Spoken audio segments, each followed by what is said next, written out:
guys. Ayan po. Gagawa po ako ng jelly. Ayan po. Nakikita niyo, jelly. So, gagawa ako. Kahapon gumawa ako ng 5. So, konti lang doon. Friday ngayon. So, maggawa tayo ng marami. Diba?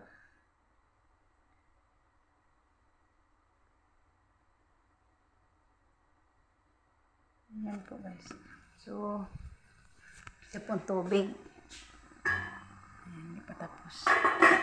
Mix na to siya guys. Hindi kagaya dun sa Pinas guys na yung gulaman nila is mag-add ka pa ng ano, ilagay sa salad. So, ito mix na to guys. Meron na to. Mix na to.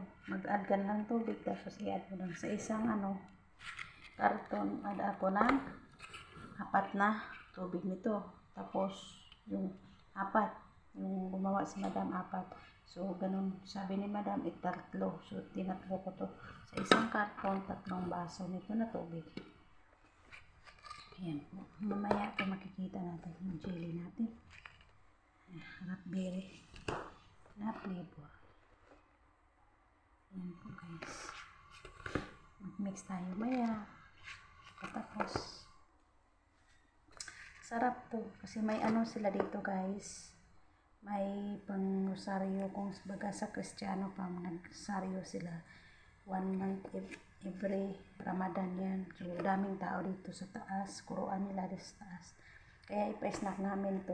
Magluto pa ako ng cinnamon roll. Magluto pa ako ng kalia, donut, gimat. So, mamaya. Ayan po guys.